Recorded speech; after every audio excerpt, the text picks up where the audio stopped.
darle la bienvenida a mis invitados de esta tarde, don Alan Saborío, socio director de Deloitte. Don Alan, ¿cómo le va? Bienvenido a Matices. Muy bien, muchísimas gracias por tenernos aquí. Y don Germán Morales, que es socio de impuestos. Siempre me ha hecho gracia ese título, socio de impuestos. ¿Cómo está, don Germán? ¿Cómo está, don Randall? Mucho gusto. Igualmente, muchas gracias por estar aquí los dos. Bueno, a veces uno se pone a reflexionar sobre esas cosas de la vida en las que nunca reflexiona, ¿verdad? Y yo en las últimas horas, preparando este programa, me puse a reflexionar sobre las facturas. Algo que todos recibimos en la mano, las doblamos, le echamos en la bolsa, la botamos en el basurero cuando vamos saliendo. Pero es que realmente las facturas son cosas de peso, son cosas importantísimas, sí, ¿verdad? Que solo cuando una no nos aparece es cuando le damos la importancia que tiene. Pero es que, y disculpen que arranque tan reflexivo el programa, pero es que las facturas, y estuve leyendo los documentos de ustedes también, los análisis que hicieron, me llamó la atención, realmente nunca le había dado esa importancia a las facturas. Son documentos que le sirven a quien vende, por ejemplo, para registrar contablemente sus ventas, ¿verdad? Para dar de baja en los inventarios. Sí, para un montón de cosas. Ese papelito sirve para un montón de cosas, pero además tiene un carácter jurídico importante, es un título valor. Sí, y desde el punto de vista contable, la factura inicia un proceso que tiene que ser registrado, porque ya deja la evidencia de la transacción. Desde el punto de vista de impuestos y desde el punto de vista de contabilidad, la factura es el iniciador de que una transacción quede registrada. Y aquí la importancia fiscal de que una factura se haga por un método correcto, actualizado, que le permita el mejor control de Hacienda. ¿Cuándo empezó? Ustedes que son expertos tal vez tengan mejor memoria que yo en esto. Yo recuerdo que chiquitillo me mandaba a la pulpería o al súper y entonces uno le decía al pulpero, necesita factura, o el dueño del súper, necesita factura, sí, entonces agarraba un folio ahí sin timbre ni nada y le ponía varios 15.200, que era una millonada en ese momento. ¿Cuándo empezó a concientizarse el país de la importancia de las facturas? Mire, yo siento que el tema de la factura es un tema de evolución. La ley de renta, que tiene muchísimos años, tiene dos componentes básicos para que un gasto sea deducible. Primero, que el gasto sea razonable, que sea necesario para producir renta, y el componente formal, para precisamente poder comprobar el gasto.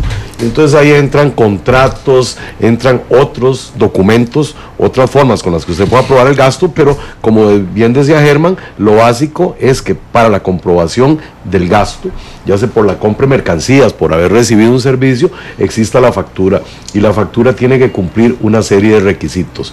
Mire, en los 90 las facturas se llevaban a autorizar a las diferentes, ya no eran ni siquiera administraciones regionales, sino que eran oficinas regionales, y la única función que cumplían realmente era que se le pusiera un sello, era una especie de sello blanco, era un troquel. Ajá. Y entonces decían que por ahí algunos comerciantes, ¿verdad?, que tienen supermercados, en lugar de llevarlas a troquelar, le ponían una chape 2 que había de dos colones que había en aquel tiempo, y entonces imitaban el troquel. Después de ese troquel de las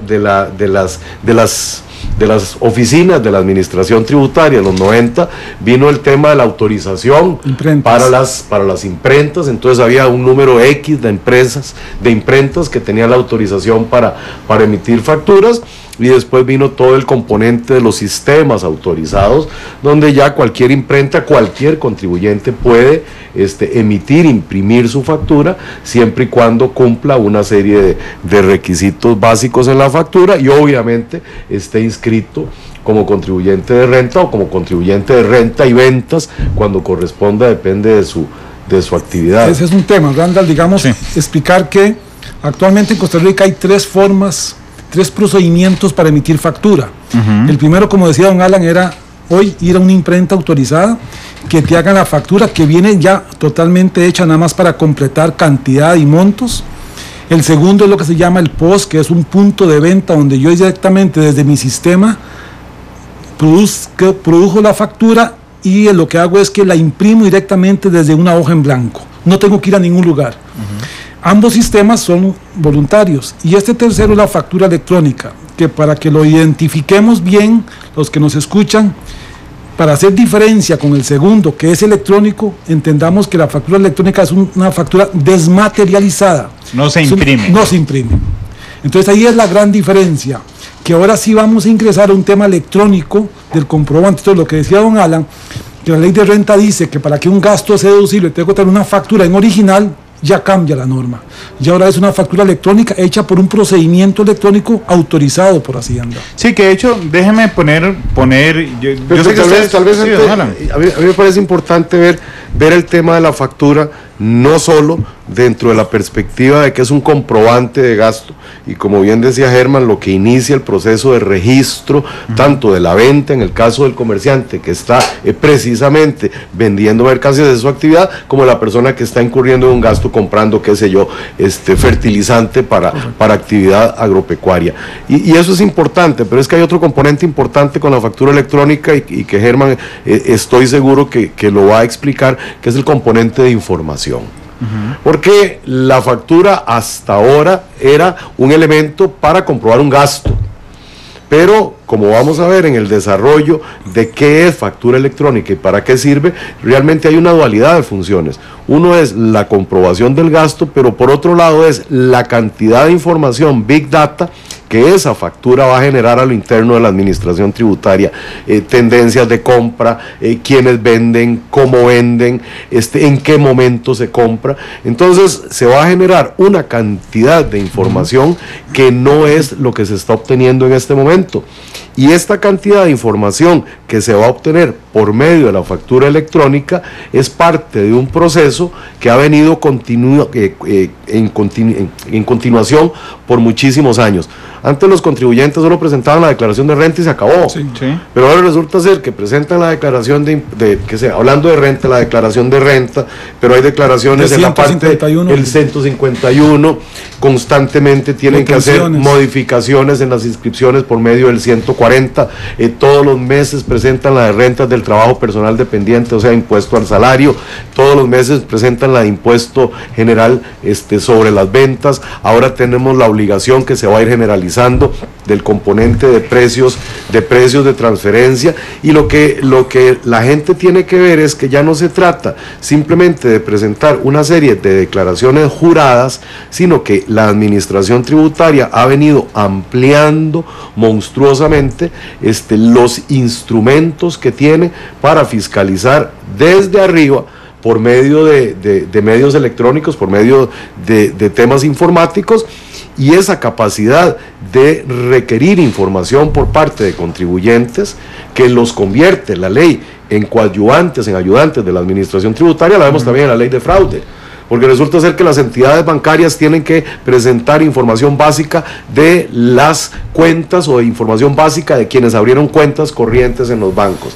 Y para terminar, no de redondear, sino de iniciar con esta idea, que no podemos ver la factura solamente en términos de comprobante, sino en términos de un proceso de integrar toda la información de los contribuyentes.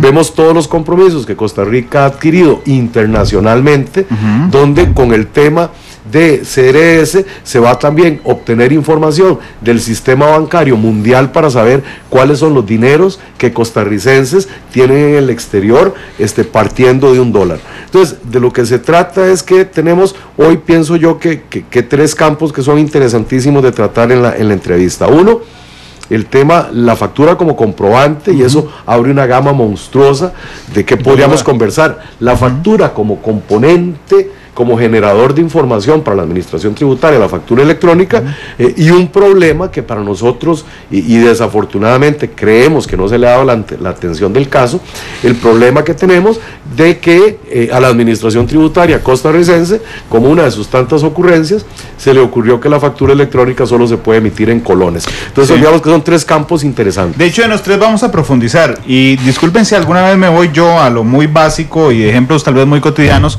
pero es que ustedes son especialistas en esto, pero es que yo hoy, la promesa que le hice a la gente cuando presenté el programa era que iba a ser muy cercano a ellos, y entonces vamos a explorar los tres temas. Sí, porque el primero, es interesante lo que nos dice don Alan, comprobante gasto.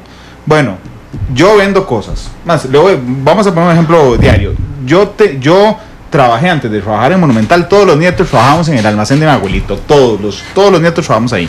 Y yo recuerdo que teníamos una impresión, que voy a decirla muy sencilla, que había 4 mostradores con 4 computadoras y cada computadora tenía una impresora. Eso se imprimía en papel químico. Eso se llama factura POS. Punto de ventas. Ok, punto de ventas. Yo recuerdo que nosotros le entregábamos a la gente, aquí tiene su factura, señor, muchas gracias. Nadie se lo quería llevar. No, y había que limpiar el basurero a cada rato, pues nadie se lo llevaba. Pero además era en papel térmico, entonces a las 2 semanas ya se veía la mitad de lo que habíamos facturado, ¿verdad? Y al mes ya no se veía nada.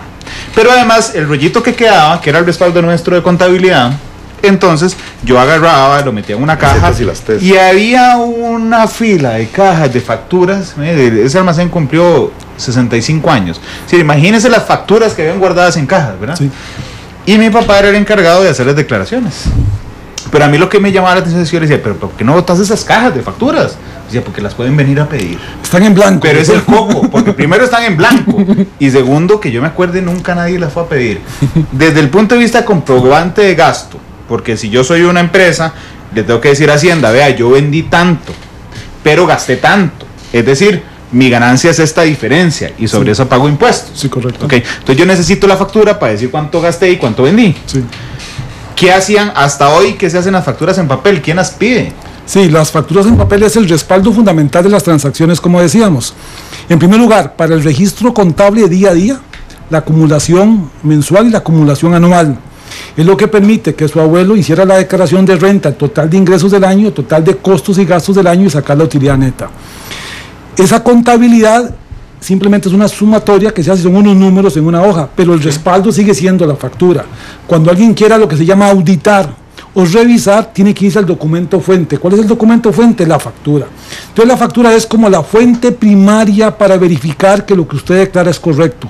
Por eso su abuelito tenía razón, no se puede votar. Hay plazos de prescripción, pero hay que dejarlo ahí porque si alguien quiere ver si yo declaré correctamente, tiene que ir a ver las cajas que están allá, botar las telas de araña y sacarlo. Pero eso cada cuánto pasa. Pero tal vez como estamos tratando de llegarle a la gente para que la gente lo entienda. A ver, en el caso de quién vende, ¿qué es lo que le van a revisar? Vamos primero por quién vende. Que las facturas tienen un consecutivo. Entonces le van a ir a revisar todas las facturas de venta, porque en su caso son las facturas de lo que él vendió, para que cumplan con ese consecutivo y con los registros de ventas que tiene. Entonces no se vale que una persona tenga dentro de lo que tiene, la documentación que tiene dentro del plazo de prescripción, que es lo que va a hablar Germán, que tenga de la factura a la 100 a la 200 y de la 200 se perdieron y pasa a la 500. Entonces ahí van a hablar de ingresos omitidos. Entonces las facturas para efecto de quien vende es precisamente para comprobar que tiene la totalidad de las ventas declaradas, ¿es correcto? Exactamente. Y para quien compra es precisamente para poder comprobar que realizó el gasto. O sea, yo necesito lapiceros en un almacén para poder hacer facturas. Si las hiciera manual, bueno, yo tengo que demostrar con la factura que yo efectivamente compré esos lapiceros. Sí, de tal forma que entonces la factura, tanto como comprobante de ingreso el que emite, como comprobante de gasto el que compra, es el documento fundamental, es el documento que registra todo. Pero lo que decía don Alan es, hasta aquí era el documento de comprobar, y lo vamos a ver ahorita más adelante. Sí. Se convierte después en un documento de información. Ahí está el cambio, digamos, un poco hablando del tema de lo que está pasando con facturas, que va a haber una evolución de Hacienda. Claro, ya vamos a brincar ahí, por eso la siguiente pregunta era, ¿cada cuánto? Yo le dije que en 65 años nadie había ido a revisar las facturas. ¡Qué suerte! ¿Cada cuánto? Bueno, sí, pero debe ser muy poco común. Muy poco común. ¿Cada cuánto tributación o Hacienda va y revisa las facturas de un negocio? Hacienda, en primer lugar, usted, su abuelito, tiene la posibilidad de que hay prescripción en esos tiempos cada 3 años. Cada 3 años prescribía el plazo de Hacienda, la potestad de Hacienda de revisar un periodo fiscal. Ya cambió. Y cambiaba. Hoy, desde el 2013, el plazo es de 4 años, okay, el periodo ordinario. Quiere decir entonces que después del año 5 usted puede votar las facturas. Esas bodegas, sin embargo, siguen siendo muy grandes. Randall, usted va a ver lo que tiene su abuelito, posiblemente es mucho. Entonces también hay un tema que tenemos que ir viendo, cómo va a evolucionar y cómo yo me tengo que aprovechar de estos cambios de Hacienda. No verlo como una barrera más, como una obligación tributaria simple, sino cómo me aprovecho yo de este cambio que Hacienda me está llevando. ¿Por qué? Porque pensar en que lo que Hacienda hace es tecnología. Y esa tecnología yo también lo tengo que tener en mi negocio. Así como el negocio de su abuelito estaba interesado en ver qué vendía, para ver qué le compraba más a los proveedores, Hacienda hoy, digamos, está ciego. Él sabe que su abuelito vende, pero no sabe qué vende. Claro. Porque no hay un detalle lo que vende. No, porque tendría que ir a revisar todas las facturas y montar una hoja en Excel para decirlo. Ok, ahí está desde el vendedor, ¿no, Germán? Déjeme ir un toquecito, nada más unos minutos al comprador. No solo al comprador que después se vende vendedor, es decir, a la empresa que tiene que comprar los lapiceros para vender y tiene que decirle después a Hacienda, hey, a mí me entró esta plata, pero la gasté comprando lapiceros y pagué el impuesto de ventas. Cuando yo cobré el impuesto de ventas, después lo pagué comprando lapiceros, sino también para el usuario final, que necesita la factura para la garantía, por ejemplo. Sí, correcto. Y para comprobar su contabilidad. Inclusive se vuelve un documento tanto para ejecutar una garantía como también para el que lo emite para hacer cobros judiciales por incobrables. O sea, la factura se convierte también en títulos ejecutivos para hacer cobros o para ejercer las garantías. Esto quiere decir que la factura sí es el iniciador de todos los procesos de registro que puedan hacerse desde cualquier punto de vista. Y tal vez es importante decirles, Randall, cuál es la definición y cómo opera el sistema de factura electrónica para que lo hagan una diferenciación con los otros dos. Tal vez antes de eso, porque yo creo que nos está escuchando muchísima gente que no necesita la factura para nada. Y me parece que es importante hacer la siguiente precisión. Recordemos que en Costa Rica, quienes pagamos renta, la pagamos en dos modalidades. Los que tenemos actividad lucrativa, entonces podemos ser profesionales liberales, los que tienen el negocio como que requerimos de facturas para poder comprobar nuestros gastos, pero tenemos otro grupo importante de gente que no requiere realmente la factura para nada, salvo, por ejemplo, para efectos de garantía. ¿Por qué? Porque tenemos un componente muy importante de la población que sus ingresos están gravados de forma diferente, que es lo que la gente llama el impuesto al salario. Entonces, yo creo que es importante deliminar el campo en que la importancia de la factura como comprobante de gasto es básicamente para quienes estamos con el impuesto sobre las utilidades o el profesional o la persona física con actividad lucrativa. Los contribuyentes, que es para en relación de dependencia, el asalariado, la factura realmente no tiene importancia como comprobante de gasto, porque esos gastos no van a ser deducibles para efectos del cálculo de sus impuestos. Solo con el tema de la garantía. Ya casi caigo a Big Data y después vamos al tema de la facturación en dólares, porque tengo un montón de preguntas en redes sociales. Entonces iba a aprovechar este momento de quiebre para hacérselas. Dice un usuario, Tucán, dice en Twitter, muchas empresas usan papel térmico y es imposible guardar esa información. Sí, el problema del papel térmico es que lo que usted decía que sucede, se borra. Más o menos los proveedores decían que en menos de un año se borra. Inclusive la gente llegaba a hacer algo que era doble el gasto, la fotocopia, porque la fotocopia le dura más. Estas son las cosas que uno tiene que aprovecharse con este tema de la tecnología y la factura electrónica, porque al no haber impresión hay ahorros de costos y, digamos, viendo en sentido de naturaleza, no vamos a quemar más arbolitos porque entonces vamos a gastar menos. Nada más, y saludo a don Belisario Solano, el abogado, que tiene el bufete a la par del almacén de mi abuelito. Y don Belisario me dice, Randall, por favor, aclararle la tributación que tu abuelito murió hace 3 años y hace 4 cerraron el almacén y que ya pasó el plazo de prescripción antes de que tributación vaya mañana de una vez corriendo, pues yo dije que nunca habían ido en 65 años. Sí, gracias, don Belisario, efectivamente, el almacén está debidamente cerrado. Son las 2:39. Les pregunta Acebook en Twitter, dice, ¿cómo sé hoy? Y aquí voy a empezar desde lo básico. Si una factura impresa está timbrada. Vamos a ver, hoy ya no hay que timbrar las facturas.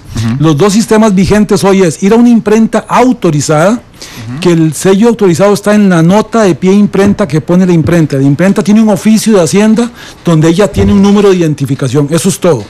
Y el otro sistema yo lo hago con un punto de venta, lo que hace directamente la computadora, que no necesito autorización. Los dos procedimientos no tengo que estar ni inscrito en Hacienda ni pedirle permiso a Hacienda. Lógicamente yo tengo que probar en una revisión que tengo los documentos correctos. Ok, y ahora la misma pregunta pero actualizada. ¿Cómo hago yo para saber que la factura que me llega al correo electrónico, que es la factura electrónica, está debidamente autorizada por Hacienda y no me la inventé yo en un Excel que hice en la mañana? Ok, para eso tendríamos que explicar cuál es el sistema de factura electrónica. Entonces lo dejamos pendiente. Dejémoslo pendiente y me acuerdo, voy a ponerlo aquí para ir en orden en las preguntas. Hay otra de papel térmico, ya la pasamos. Nada más, mientras buscas, Randall, en el correo, tenemos que ir diferenciando que la factura electrónica no es la factura que se recibe por correo. Okay. Es un sistema diferente porque es un sistema de facturación electrónico. No es un PDF. No es un PDF. Ok, no es un PDF, no es un PDF. Más profundo. Por el tema de Big Data también. Dice Edgar Araya, la factura física tiene que desaparecer. Claro que es necesaria, sin embargo es increíble el desperdicio de papel. Ya lo ha abordado don Germán, el tema ambiental. Dice Isabel Brenes que muy interesante la entrevista de hoy. Ustedes pueden seguir haciendo sus consultas, Twitter @monumentalcr y Noticias Monumental en Facebook. Vamos al tema de Big Data. Cuando ustedes me aclaraban que no era un PDF que se manda por correo, sino que es un sistema electrónico que entiendo, y por favor me corrigen, que está conectado con Hacienda. Es decir, que cuando yo facturo algo, ya no necesito que Tributación vaya al almacén a revisar mi factura, sino que inmediatamente eso genera información de qué vendí, de cuánto cobré de impuesto, y eso se registra en un servidor de Hacienda. En un servidor. Iba a decir en la nube, pero no, en un servidor. En un servidor de Hacienda. Sí. Vamos a ver, ¿cómo va a operar el sistema de factura electrónica? Opera de la siguiente forma. Yo tengo que tener en primer lugar una interfase o un sistema que se enlace con mi contabilidad, con mi sistema contable. Porque entonces yo tengo que emitir una factura a partir del sistema actual que tengo, pero tengo que jalar todos los componentes de factura, para decirlo en sentido claro, cantidad, costo, para sacar el total.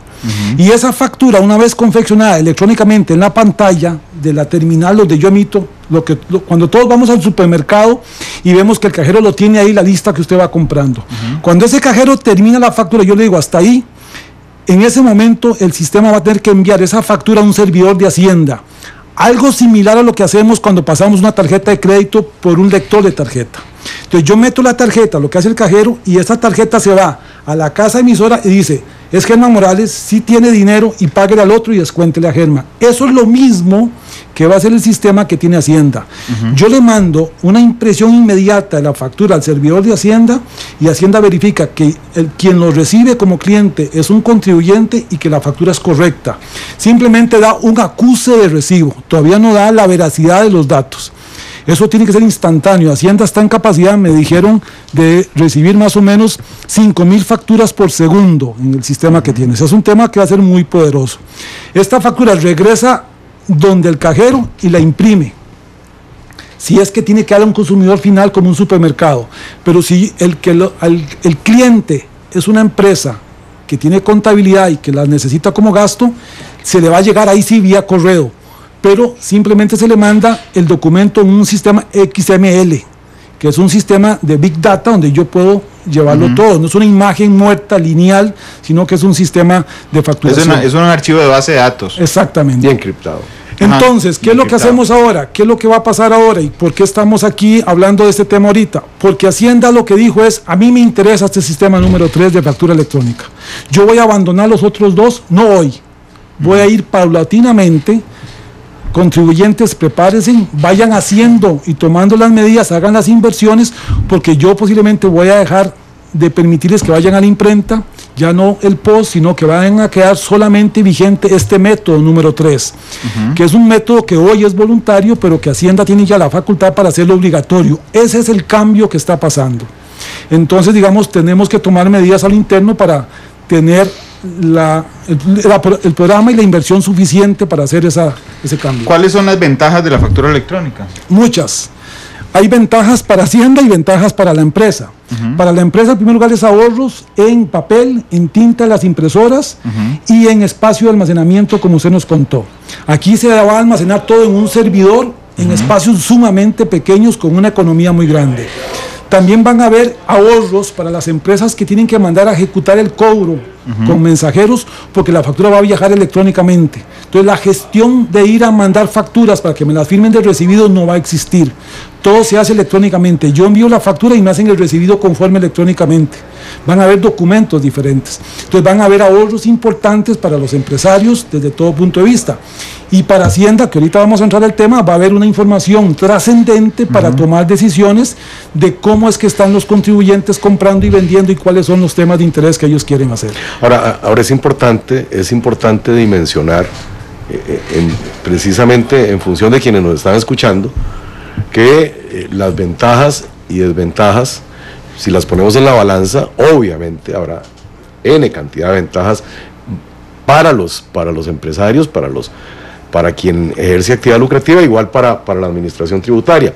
Pero también recordemos que esto va a generar un componente de gasto, un componente de cambio en la mentalidad, de cambio cultural, en una gran cantidad de negocios pequeños. Ya le brincaron. En una gran cantidad de negocios pequeños, porque esto requiere inversión, esto requiere un cambio de actitud, esto requiere equipos y requiere una serie de recursos que en este momento no existen en algunas empresas.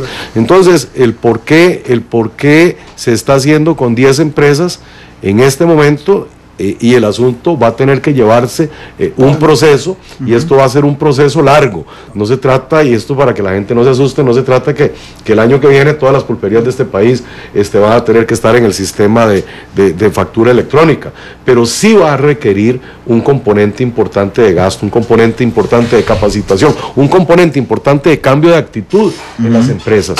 Y ojo, aquí es donde se tiene que hacer un balance entre la necesidad de Hacienda de tener información y no hacer tan dura la carga para que mucha gente salte a la informalidad. Sí. Es un balance que es difícil de llevar, pero la experiencia ha dicho en la mayoría de los países del mundo que se puede hacer. Sí. Claro, aquí lo curioso es el muñequeo, permítame usar ese término, el muñequeo que usted hace como administración pública entre el control, ¿verdad? Y no espantar a los contribuyentes, porque efectivamente ayer entró a regir para 10 grandes contribuyentes el tema de la factura electrónica, y justamente, don Alan, eso que usted señala es lo que acaba de brincarnos en redes sociales. Apenas tocamos el tema de cómo iba a servir la factura electrónica, que eran las preguntas sobre pequeñas empresas, sobre los compradores.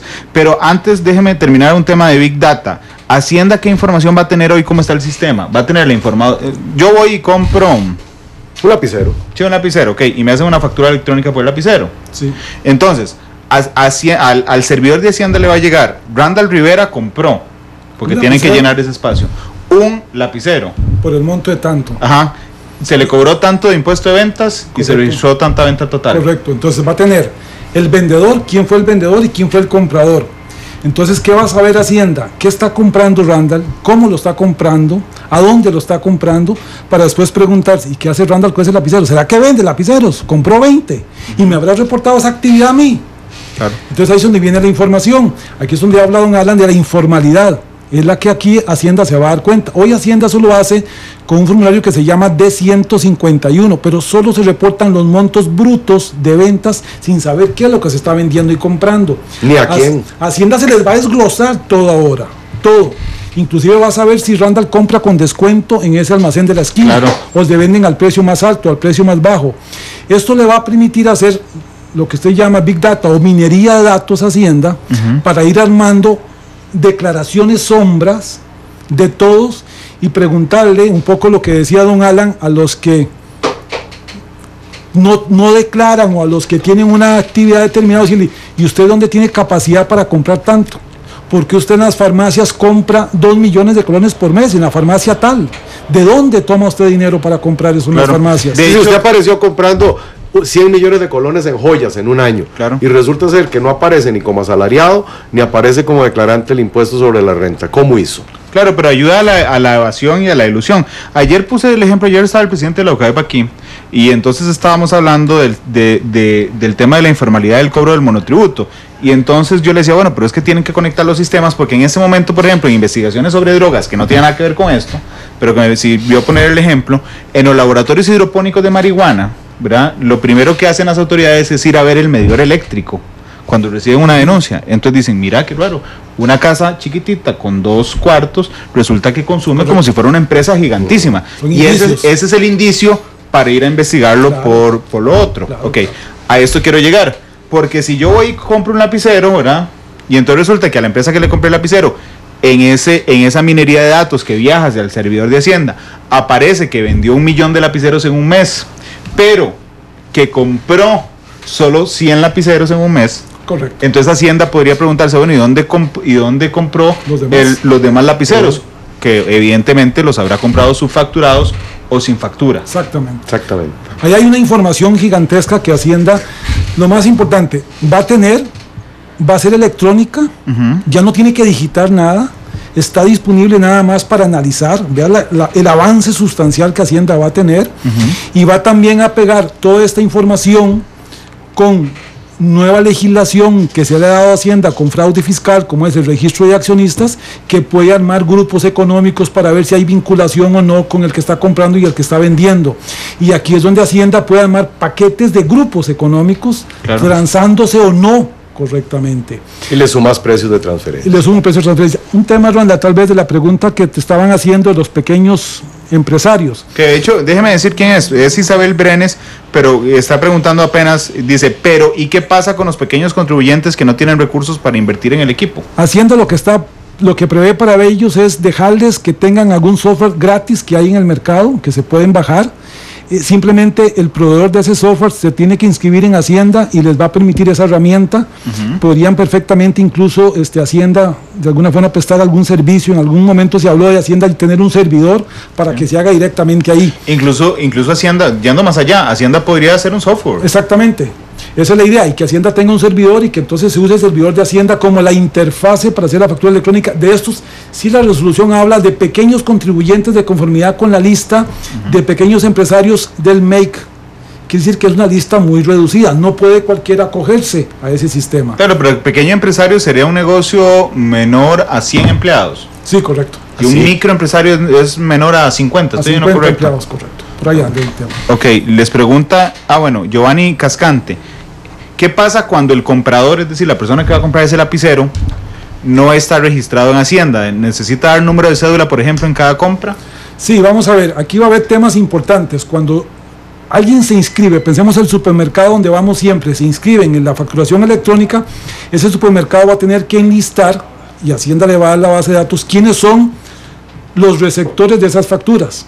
Si llega Radio Monumental a comprar a un supermercado, ese supermercado tiene que saber que esa factura no se imprime, sino que el original se manda a un correo preestablecido de Radio Monumental. Claro. Pero si es Randall el que va a ir a comprar, la imprime y se la da a Randall. O sea, el sistema va a ir descartando quién es realmente emisor y receptor de factura y quién es alguien consumidor final a quien yo tengo que imprimirle la factura. Okay, va a diferenciar entre el consumidor final y un contribuyente a quien yo tengo ya inscrito como precisamente por eso es la vía donde se digita, va al servidor, claro, y después viene la orden o de mandarlo al correo electrónico preestablecido o de imprimir, o las dos. ¿Qué pasa cuando ese consumidor final es alguien que brinda servicios como profesional liberal? No sé, yo soy odontólogo. Igual no hace la diferencia. Inclusive el sistema ahorita no tiene ninguna diferencia para ningún contribuyente, todos tienen que entrar.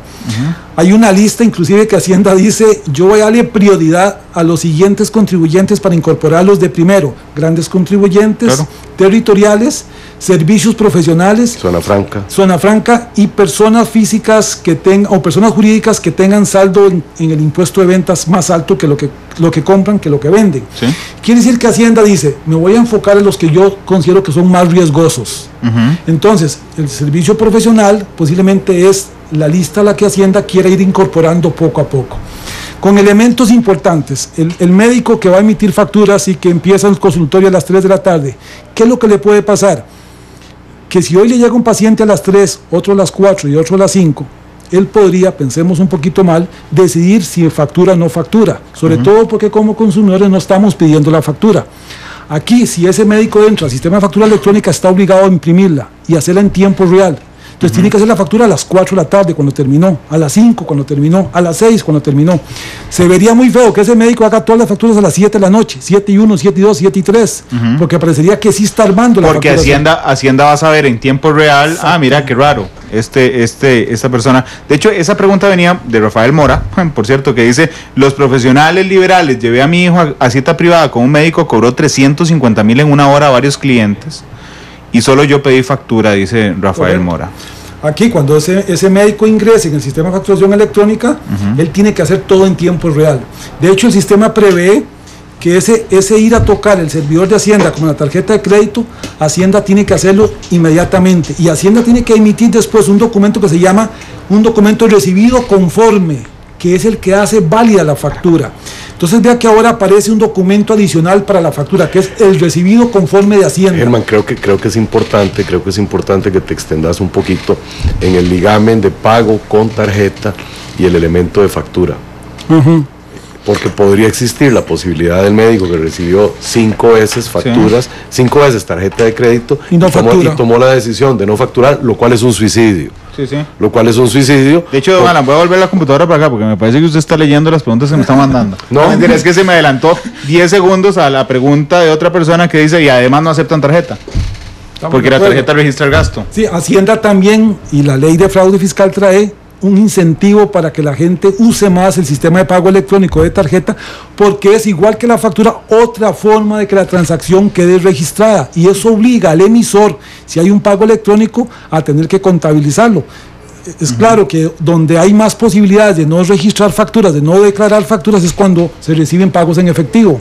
Entonces vea que Hacienda está claramente cerrando 2 portillos, la facturación y el pago, porque los dos son juntos y los dos ayudan a aumentar los ingresos declarados. Dice Armando Soto, la factura no sirve para todos los comercios, en muchos casos la factura se utiliza para entregar lo adquirido. Estoy pensando en una ferretería donde yo voy y pago aunque digamos yo puedo comprar una ferretería algo para ir a revender en mi negocio. Correcto. Voy a la ferretería, me dan 3 facturas, ¿verdad? Una la recibo, la guardo en una bolsa, la otra voy donde el dependiente, se la entrego al dependiente para que me la alcance de la bodega, y cuando voy saliendo se la entrego al guarda para que me revise la mercadería que voy saliendo. Esos son copias. Son copias de factura que desde el punto de vista contabilidad tienen usos diferentes. La original será siempre el consumidor. Claro. Posiblemente hay 2 copias. Hay una copia que va a contabilidad, la que se registra, y otra copia que es la bodega para control. Pero esto es ya control interno de la empresa. Estamos hablando del original. Queremos que es el original, que es el que origina, que esté registrada y que Hacienda mañana tenga la obligación de aceptarlo como gasto en las empresas. Ya casi vamos a ir a la primera pausa, a la segunda pausa comercial, pero es que entraron las preguntas de un solo golpe. Cristian Che dice, ¿y la reversión de las facturas, cómo funcionará en la factura electrónica? Sí, aquí es donde también Hacienda lo hace correcto, porque incorpora en la resolución otros documentos complementos de la factura que desde el punto de vista contabilidad lo hemos hecho mal, realmente como contadores lo hacemos mal, que es una factura hecha y autorizada por Hacienda con ese acuse de recibos, una factura oficial y no puede cambiarse. Electrónicamente una factura realizada y aprobada por Hacienda no se puede modificar, excepto que se haga con una nota de crédito si hay que bajarla, o una nota de débito si hay que subirla. Entonces ya no vamos a poder volver a anular facturas o a ponerle 0 o a tacharla, eso ya no existe. La forma correcta de reducir una factura es con otro documento adicional, nota de crédito, nota de débito. Ya ahora no puede ponerle. Aquí el principio básico es que tiene que ser continuo. Hay gente, había comerciantes o prestadores de servicios que emitían, qué sé yo, 1000 facturas en un día, pero dejaban 100 en el medio para balancear, digamos, que las ventas, o para jugar con el componente de servicios. Aquí es un consecutivo. Claro, y ese consecutivo le va a llegar a Hacienda. Entonces, cuando usted le brinque en el le va llegando en sistema, tiempo real, factura por factura. Dice, mira qué raro, se brincó 2 números, no salta una alarma. Oscar Benet dice, la idea es genial, pero ¿cómo van las empresas distribuidoras, por ejemplo, las grandes empresas distribuidoras, a facturar en los negocios pequeños cuando llegan sus vendedores donde no hay señal celular o internet? Sí, el sistema prevé que el documento va a tener 3 tipos de formato. La factura autorizada, que es esta factura que de forma inmediata va a Hacienda y es un acuse de recibo. La factura donde no hay conexión de internet, que siempre yo como emisor la hago y se la entrego a Randall como consumidor, o se la mando por correo al cliente, y Hacienda tiene un tiempo para siempre darme el acuse de recibo, y será oficial hasta que Hacienda me lo dé. O sea, yo puedo tener una pérdida de internet, una pérdida de electricidad, o estar en una zona donde no hay electricidad. Claro, eso es cuando la recupera, se manda la información. Hay una cola en Hacienda. O cuando el camión rutero simplemente regresa a donde tiene, hay cobertura, donde se va a conectar y se las manda. Bueno, déjeme ir a la pausa comercial. Hay un par de consultas más muy rápidas y regresamos también para algo que ya están preguntándome un montón de empresarios que se quedaron asustados con lo de los colones y los dólares. 2,59. Además les cuento que siempre el invitado Matices escoge la canción de cierre. Porque la realidad tiene muchos tonos. Matices. Regresamos a Matices, don Alan Saborío de Deloitte y don Germán Morales de Deloitte también, socio director don Alan, socio de impuestos don Germán. Les dije que tenía una pregunta más en Facebook. Vamos a ver. Sí, es de José Max Carrillo, que dice: Hacienda debe resolver y suministrar la herramienta, ya que los que requieren el control son ellos, tal como ha sido con otras herramientas. No debe ser el contribuyente el que tenga que pagar por facilitarles el control, máxime que hay costos muy altos. Sí, vamos a ver, sí tiene algunos costos, pero lo que decíamos al inicio es que hay que ver esto como de qué me beneficia a mí. Ya hablamos del tema de que esto me beneficia con ahorros en papelería, ahorros en tinta y otros costos adicionales, y además que voy a contar con información. Yo mismo voy a saber qué estoy vendiendo, a quién le vendo. Yo mismo puedo tomar decisiones con esa información que hoy, al ser lineal, yo no sé qué le estoy vendiendo a Randall, sino que ya ahora yo puedo desglosar. Entonces, más bien aprovechemos esto, que es una obligación, como una oportunidad para que le sirva al negocio, y de esa forma ver el gasto como una inversión y aprovechar, sabiendo además que Hacienda sí está incorporando la opción del software gratuito para los pequeños y micros empresas. Es que ese es el tema. Tampoco se trata de que cuando salieron los puntos de venta, la administración tributaria tenía que regalarle la computadora y el punto de venta a la totalidad de los comerciantes, porque simplemente pasaron de la gaveta y tener que hacer la factura a mano a hacerla en un punto de ventas. Entonces yo creo que todos vamos a tener que hacer el esfuerzo de mejorar un poco las posibilidades de cada uno, y quien no tenga las plataformas tendrá que ir, o podrá ir más bien, a las que son de uso gratuito, pero no veamos que el beneficio es solo para la administración tributaria, sino para todos nosotros. Claro. Dice dice SAC 406, me llegó un aviso de tributación directa porque un dentista me reportó un D151, yo no lo reporté porque no es deducible y ahora tengo un pleito enorme. Es correcto, posiblemente lo que pasó es que el dentista lo reportó como una venta realizada a él, y Hacienda está determinando entonces que él posiblemente tiene alguna actividad lucrativa, y lo que estás preguntando no tiene mayor cosa. Tiene que preguntar si fue un tratamiento específico como consumidor final, y posiblemente ahí termine, o si le vendió las muelas a alguien más, o si se dedica a prestar servicios subcontratados. Aquí lo importante, para que la gente no se asuste, es que realmente no tiene un problema enorme. Simplemente lo que tiene es la necesidad de mandar una carta diciendo no soy contribuyente, y lo que hicieron fue hacerme una calza. Punto. Sí, claro. A menos de que se haya sacado la calza y se la habría ya vendido a alguien más, que es muy poco probable. Vender muelas en llaveros es otra sí. cosa. Y Víctor Poveda les dice: ¿y cómo controlar las ofertas por pago en efectivo, que evidentemente es para evadir impuestos? Dice Víctor. Sí, digamos, ahí es donde Hacienda, sabedor de eso, está implementando el uso de la tarjeta de crédito, sí, y que la factura sea el otro documento de respaldo. Entonces, digamos que no va a poder eliminar el uso del efectivo, va a ser muy difícil, siempre va a haber gente que va a querer comprar en efectivo, pero tenemos que entender que Hacienda sí está visualizando a dónde están los posibles riesgos y está tratando de tapar esos huecos con la factura y con la tarjeta de crédito. Pero sobre todo cuando todos usemos factura electrónica, eso va a quedar muy fácil, porque el que vendió 5 pares de tenis en efectivo, ¿verdad? Cuando Hacienda vea los pares de tenis que había comprado, va a decir: pero esta persona está comprando más tenis de los que vende. Exactamente. Entonces, o es un pésimo administrador y va a tener la bodega llena de tenis, o colecciona tenis, o colecciona tenis, vende, sí, exactamente. Ahora, tienen la actividad. Ahora, tal vez yo no quisiera elevar mucho el tema, pero antes de entrar a puntos específicos, a mí me parece importante, sobre todo en el caso de servicios, ¿sí?, que el alcahuetear gente a la cual le pagamos en efectivo y que simple y sencillamente no le da la gana darnos la tarjeta, los afectados directos somos nosotros, porque alcahueteando este tipo de profesionales, estos prestadores de servicios que no dan factura, dicen que del cuero salen las correas, y si ellos no pagan impuestos, a mí me lo van a sacar por impuestos indirectos, o me van a aumentar las tarifas.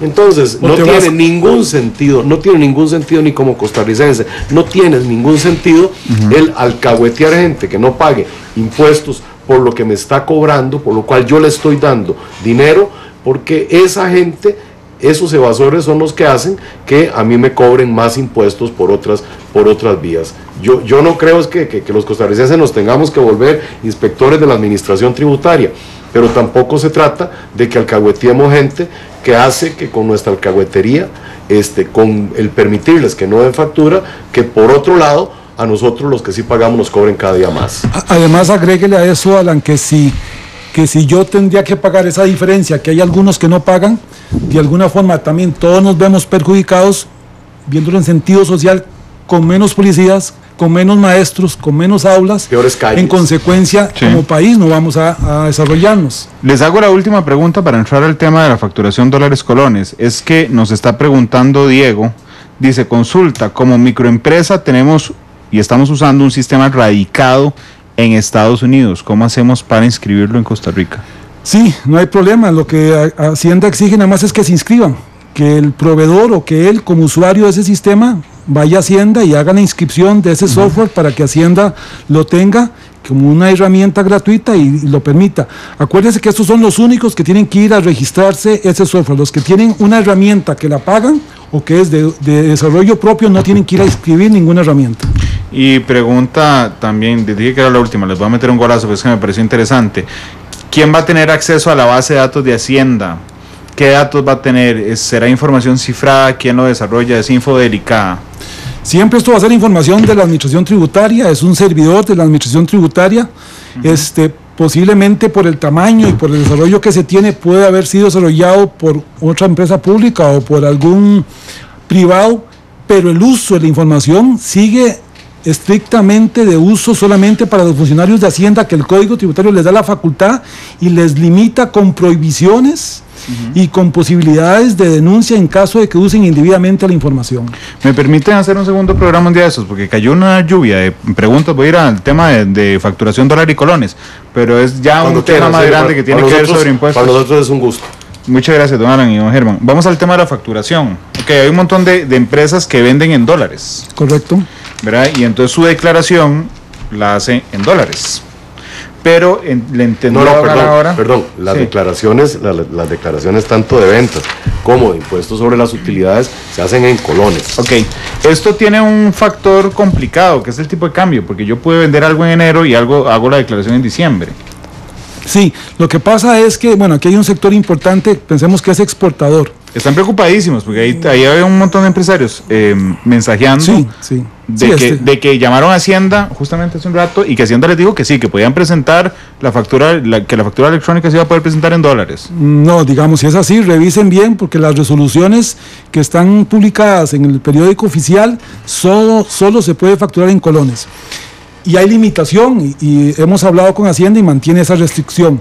Tenemos que entender que este país históricamente ha hecho facturas siempre en colones y en dólares, y por lo tanto no hay ningún perjuicio para Hacienda al que yo haga facturas en dólares. ¿Por qué? Más bien Hacienda se beneficia. El ejemplo que usted hace, yo hago una factura en enero en dólares y me la pagan hoy, hay un ingreso por diferencia de cambio que Hacienda se beneficia también. Yo me beneficio como empresario, pero Hacienda también, porque yo se lo declaro. Aquí, ¿qué es lo que está pasando? Que ese empresario que factura en dólares también tiene una protección cambiaria, tiene cuentas por cobrar en dólares y tiene una mejor posición.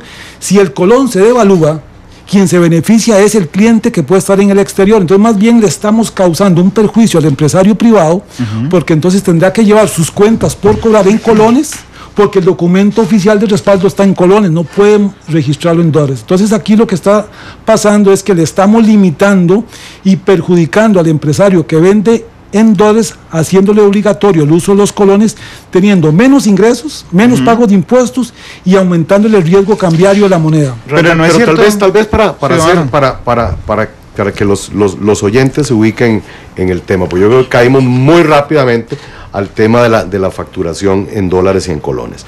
Número uno, la ley de la moneda, en su artículo, si mal no recuerdo, 6, fue declarada inconstitucional. Correcto. Cuando obligaba a que todo se tenía que facturar en colones. Un voto del 93. Si no Igual mal. el 776, creo, 770 y pico del código civil, que establecía la obligación de facturar en colones.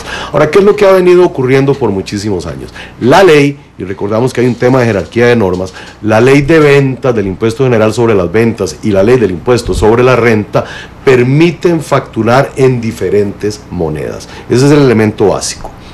Desafortunadamente, el reglamento de ley de impuesto general sobre las ventas y el de renta establece la obligación de facturar en colones. Esta obligación ilegal, y esto quisiera recalcarlo, esta obligación ilegal del reglamento de renta y del reglamento de ventas, se le ha pasado por encima desde hace, no sé, 20 y pico de años en este país, y se ha venido facturando en dólares y en colones indistintamente. Claro, porque la ley lo permite. Porque la ley lo permite y los inferior. reglamentos ilegalmente establecieron que tenía que ser en colones, pero eso nunca se ha respetado. Cuando vienen las diferentes resoluciones de la administración tributaria para poner a trabajar la factura electrónica, se determina con toda claridad que las facturas deben de emitirse en colones, independientemente de que se pueda hacer una aclaración de tipo de cambio, como están diciendo ahora la gente de la administración tributaria. La resolución dice que tiene que emitirse necesariamente en colones, lo cual es terrible y es absolutamente ilegal, y sobre todo que el sistema que tienen a lo interno de la administración tributaria para todo el componente de factura electrónica permite facturar en diferentes monedas. Entonces, ¿qué es lo que nosotros estamos planteando?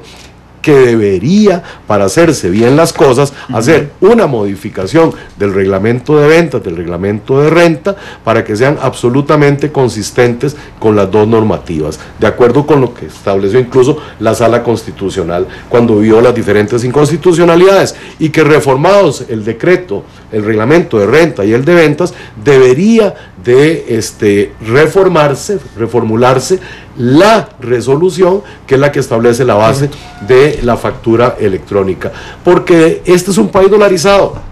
Aquí no se trata de que la gente va a tener que pagar en dólares, de lo que se trata es que yo puedo facturar en dólares, y si me cancelan en el mismo momento, me cancelan con la equivalencia en colones al tipo de cambio de ese día. Pero si me van a cancelar dentro de 3 meses, me van a cancelar en ese momento, o sea, 3 meses después, con la equivalencia en moneda nacional, o sea, en colones, de acuerdo al tipo de cambio de ese día. Y esto precisamente es lo que no está permitiendo la factura electrónica tal y como está hoy estructurada, y por eso es vital para el caso, por ejemplo, de las exportaciones, que la totalidad de la facturación se ha estado y se debería estar haciendo en dólares. Don Alan, déjeme nada más hacer una parte... Y ahí Germán ya va con el tema de los registros. Déjeme hacer nada más una parte de 30 segundos para entender a los oyentes y televidentes que nos ven esta noche también esto de lo que hablaba don Alan. En términos jurídicos, nada más, los tratados, los convenios internacionales están por encima de cualquier ley nacional. Constitución, después, lo primero es ley, reglamento, resoluciones administrativas. Eso era lo que quería decir, porque cuando usted hace la maestría, la ley y los reglamentos, yo quería que la gente entendiera. Lo primero son las normas constitucionales, esas son las superiores. Debajo están los tratados, después están las leyes, los reglamentos, los decretos y las resoluciones. Es correcto. Entonces, lo que don Alan acaba de explicar es que la ley de impuesto de ventas y la ley de impuesto a la renta, que son los que están por encima, permiten la facturación en cualquiera. Correcto. Los reglamentos vinieron a obligarla solo por en decreto, colones. exacto. Ajá, que se emiten por un decreto que es inferior. Y este tema de la facturación electrónica se hace por resolución. Okay. Que es todavía inferior a un decreto. Entonces la resolución es coincidente con los decretos, y los decretos son ilegales. Ajá. Pero vea, Randall, que entonces esta hora primera hemos hablado bondades del sistema de facturación electrónica. Claro. Para el contribuyente, para el empresario y para Hacienda. Y no nos paga tributación. Históricamente, sí, Ustedes le pagan históricamente se ha facturado en dólares y Hacienda nunca ha sido perjudicada. Lo extraño es que cambien las condiciones de ahora en adelante con esta resolución. Es decir, si nunca ha habido un perjuicio para Hacienda, si más bien Hacienda se beneficia de los ingresos por diferenciales cambiarios, de las cuentas por cobrar, ¿a dónde está el cambio si todo se hacía perfectamente en la moneda que el contribuyente quisiera? Y además, repito, ¿qué va a hacer mi cliente en Estados Unidos cuando reciba mi factura en colones? Reírse. Y me va a pagar en colones devaluados. Sí. Y ella se va a beneficiar del tipo de cambio que hoy se benefician los empresarios. La tributación se va a perjudicar. Claro, vamos a un ejemplo muy sencillo. Si yo hoy facturo $1,000, digamos que son $500,000, $564,000 hoy. Entonces yo facturo en dólares y hoy voy a registrar una venta por $564,000. Yo entrego la factura porque me la va a pagar en 3 meses.